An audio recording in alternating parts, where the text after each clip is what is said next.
यात्रा क्या है कि हम अगर किसी एक स्थान से दूसरे स्थान पर जाते हैं तो हम उसे यात्रा कहते हैं। यानी यात्रा करने के लिए अलग अलग साधनों का भी प्रयोग किया जाता है, जैसे बस, गाड़ी, स्कूटर, रेल इत्यादि।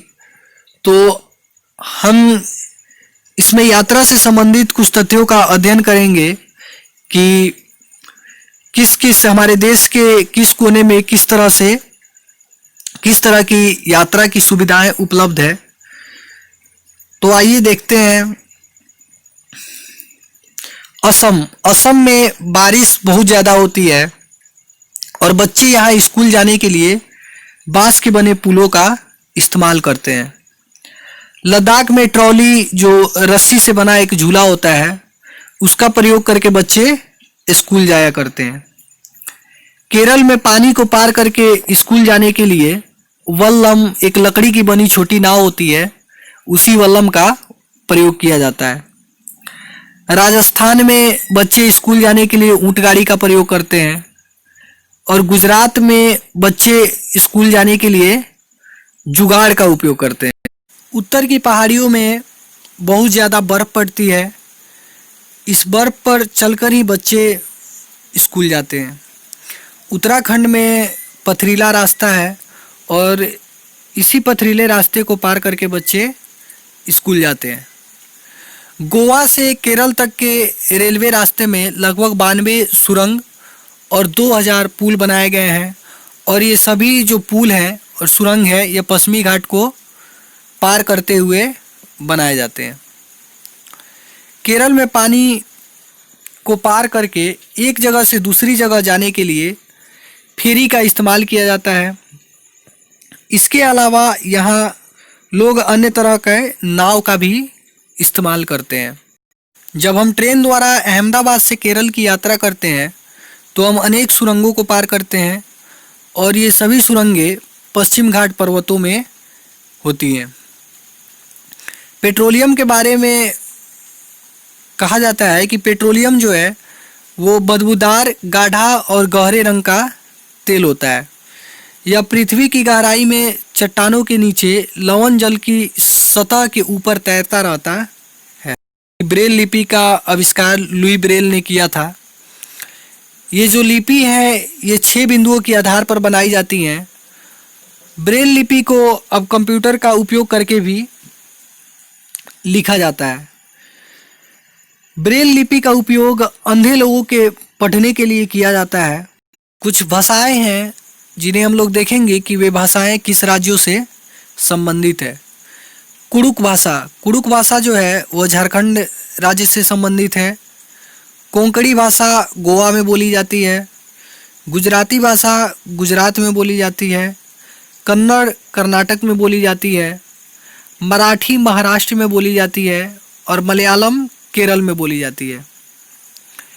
एक आरक्षित रेल टिकट से हमें रेल का नंबर, सफ़र शुरू होने की तारीख, बर्थ, डिब्बे का नंबर, किराया, दूरी, लिंग, आयु, नाम, ट्रेन के चलने का समय, चलने वाले स्टेशन का नाम और जिस स्टेशन पे हमें जाना है उस स्टेशन का नाम लिखा होता है।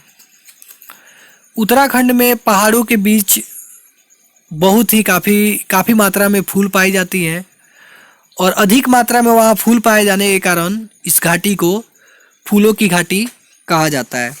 मधुबनी बिहार का बहुत ही प्रसिद्ध चित्रकला है। इसमें प्रयोग होने वाले रंगों को हल्दी, नील, फूल, पेड़ों के रंगों द्वारा बनाया जाता है।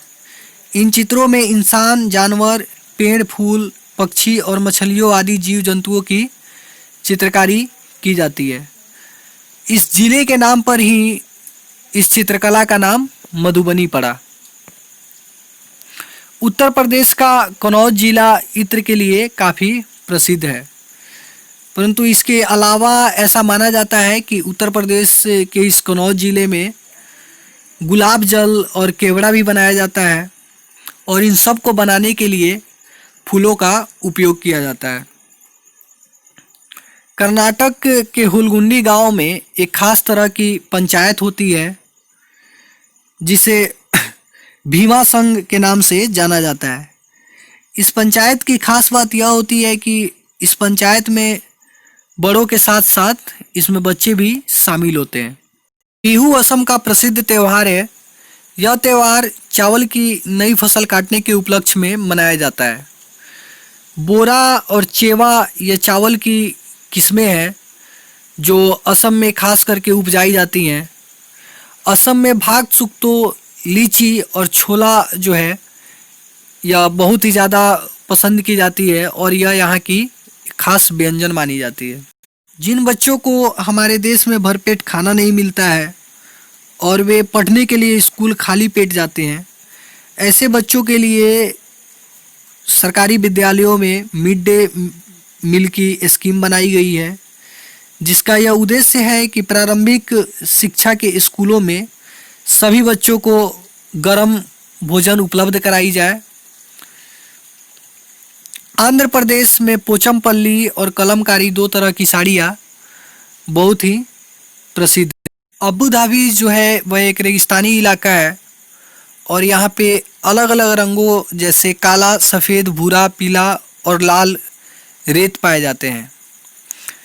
अबू धाबी में पेट्रोल काफ़ी अधिक मात्रा में पाया जाता है, इसलिए यहाँ पेट्रोल पानी से भी ज़्यादा सस्ता है।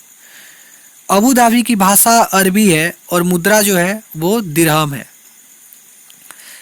अबू धाबी में बहुत अधिक गर्मी पड़ती है, इसलिए यहाँ के लोग अब उनके जो घर अपने बनाते हैं उन घरों में खिड़कियाँ नहीं खोलते हैं और हर जगह ये अपने घरों में एयर कंडीशनर लगाए होते हैं।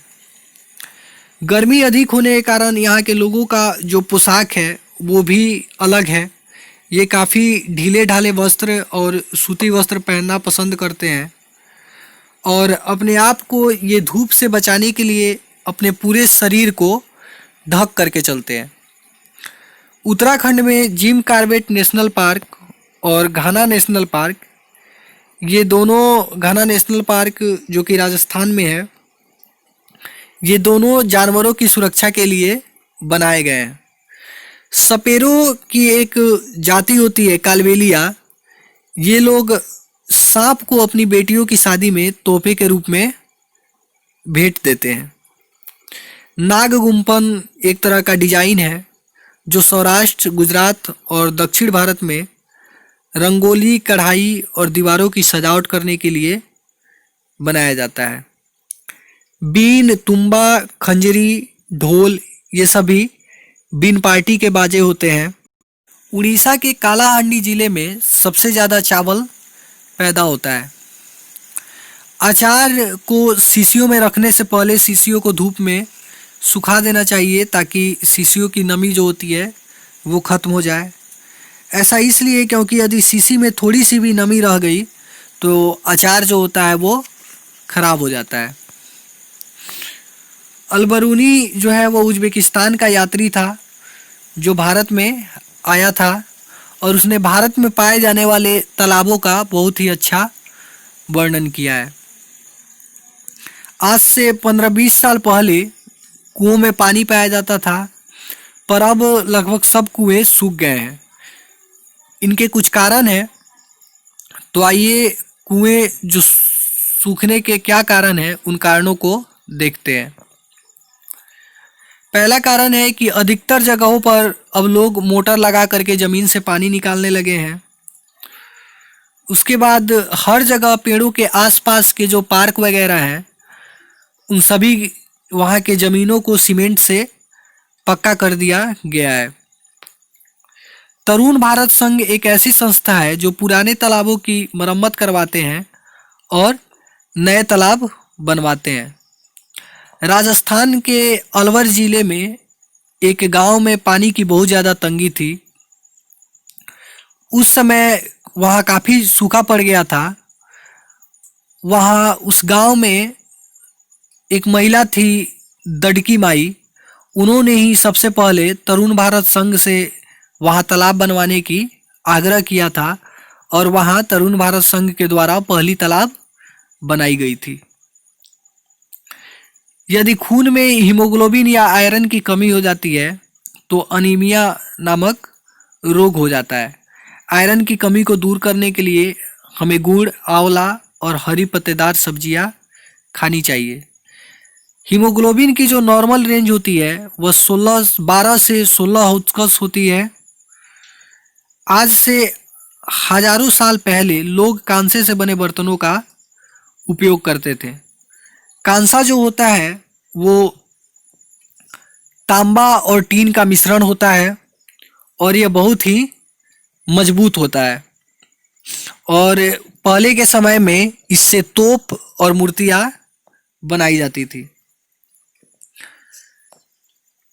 सन 1969 में सबसे पहले चांद पर पहुंचने वाला व्यक्ति नील आर्मस्ट्रॉन्ग थे। कोई चमकती चीज अगर तेजी से चलती दिखाई देती है तो उसे हम लोग उपग्रह कहते हैं और जो पृथ्वी के वायुमंडल में आते ही जल जाता है उसे उल्का पिंड कहते हैं, जिसे आम भाषा में हम लोग टूटा हुआ तारा भी कहते हैं। सुनीता विलियम जब अंतरिक्ष गई थी तो वहाँ उन्होंने अजीब सा नज़ारा देखा जो धरती से बिल्कुल ही अलग था। उन्होंने वहाँ देखा कि मनुष्य जो है वो अंतरिक्ष में एक जगह पर स्थिर होकर के बैठ नहीं सकता है, उसे एक जगह से दूसरी जगह जाने के लिए तैरते हुए जाना पड़ता है। अंतरिक्ष में पानी भी एक जगह पे स्थिर नहीं रहता है, पानी भी बुलबुलों की तरह इधर उधर उड़ता रहता है और हमें हाथ मुंह धोने के लिए इन बुलबुले जो होते हैं ये पानी के, इन्हें पकड़ करके कपड़ा गीला करना पड़ता है और फिर उससे हाथ और मुंह साफ किए जाते हैं। खाने के पैकेट भी वहाँ हवा में उड़ते रहते हैं और इन उड़ते हुए पैकेटों को पकड़ना पड़ता है और तब इन्हें हम खाते हैं। अंतरिक्ष में बाल हमेशा खड़े रहते हैं और यहाँ पे मनुष्य एक जगह पे कहीं टिक करके कोई काम नहीं कर सकता है। पृथ्वी के ऊपर नीचे कुछ नहीं होता है, चूंकि पृथ्वी गोल है इसलिए भारत के जो लोग हैं वह अर्जेंटीना के लोगों के सापेक्ष उल्टे हैं। लेह दुनिया का सबसे ठंडा रेगिस्तान है। लेह लद्दाख में पड़ता है। लद्दाख में बहुत ही कम बारिश होती है और बारिश कम होने के कारण और यहाँ पे बर्फ़ बहुत ज़्यादा होने के कारण इसे सूखा ठंडा मैदान भी कहा जाता है। यहाँ चारों तरफ पहाड़ जो है वो बर्फ़ से ढके रहते हैं। पश्मीना दुनिया की सबसे मशहूर शॉल है और एक पश्मीना शॉल लगभग 6 साधारण स्वेटरों के बराबर गर्मी करती है। पश्मीना 5000 मीटर की ऊंचाई पर रहने वाली पहाड़ी बकरियों की एक खास नस्ल से बनता है, जहां सर्दियों में लगभग 0 डिग्री सेंटीग्रेड से भी बहुत कम तापमान रहता है और यहाँ जो हवाएं चलती है उनकी रफ्तार लगभग 70 किलोमीटर प्रति घंटे की होती है। एक साधारण पश्मीना शॉल को तैयार करने में एक बुनकर को 250 घंटे का समय लगता है। अहमदाबाद में 26 जनवरी, अहमदाबाद जो कि गुजरात में है, वहाँ 26 जनवरी 2001 को भूकंप आया था जिसमें काफ़ी तबाही हुई थी और विशेष करके यहाँ का एक ज़िला है भूज, जिसकी स्थिति बहुत ही ख़राब हो चुकी थी उस वक्त, तो वहाँ बहुत ज़्यादा क्षति हुई थी। हमारी सांस जो है वो गर्म होती है और शीशा जो होता है वो ठंडा होता है, इसलिए सांस के साथ आई भाप से ठंडे शीशे पर पानी की बूंदें बन जाती है। इसी नमी की वजह से शीशा जो है वो हमें धुंधला नज़र आता है। आदिवासियों को जंगल पर उनका हक दिलाने के लिए जंगल अधिकार कानून 2007 बनाया गया। इसमें कहा गया कि जो लोग कम से कम 25 साल से जंगलों में रहते आ रहे हैं उनका वहाँ के जंगल और उस जंगल में पैदा होने वाली चीज़ों पर उनका पूरा हक बनता है। उन लोगों को इस जंगल से दूर नहीं किया जाएगा और जंगल को बचाने का काम भी उनके द्वारा किया जाएगा। सन 1930 में जब अंग्रेज़ों ने आम लोगों के नमक पर रोक लगा दी थी, तब गांधी जी ने अहमदाबाद से दांडी के समुद्र तट तक एक लंबी यात्रा की थी और समुद्र के तट पर नमक बनाकर इस कानून को तोड़ा था। समुद्र से नमक बनाने के लिए हमें समुद्र के पानी को ज़मीन पर बने क्यारियों में भरना पड़ता है। उसके बाद जब तेज़ धूप होती है तो सारा पानी जो होता है वो वाष्पित होकर के सूख जाता है और नमक के ढेर बन जाते हैं। इस तरह से हम नमक को प्राप्त करते हैं। फिर रेत और नमक के कुछ मिश्रण को अलग करने के लिए कुछ प्रक्रियाओं का भी वर्णन किया गया है, जिनका क्रम निम्नलिखित है: निस्पंदन, निस्तारण, वाष्पन और अवसादन। वर्ली महाराष्ट्र की एक पारंपरिक कला है। चिपको आंदोलन की शुरुआत सुंदरलाल बहुगुणा ने किया था। क्वथन किसी भी तापमान पर नहीं होता, जबकि वाष्पीकरण जो है वो किसी भी तापमान पर हो सकता है। नमकीन पानी का घनत्व साधारण पानी के घनत्व से कम पाया जाता है, इसलिए नींबू साधारण पानी में डूब जाता है और नमकीन पानी पर तैरता रहता है। चंद्रमा पृथ्वी का एकमात्र प्राकृतिक उपग्रह है। चांद की सतह की कुछ निम्नलिखित विशेषताएं हैं, जैसे चांद की सतह बहुत कम समतल होते हैं। इसकी सतह पर ऊंचे ऊंचे पहाड़ पाए जाते हैं। इसके सतह पर बहुत सारे गड्ढे होते हैं। चंद्रमा का जो गुरुत्व है वह पृथ्वी के गुरुत्व का 1/6 गुरुत्व पाया जाता है, परंतु चंद्रमा पर पानी नहीं पाई जाती है।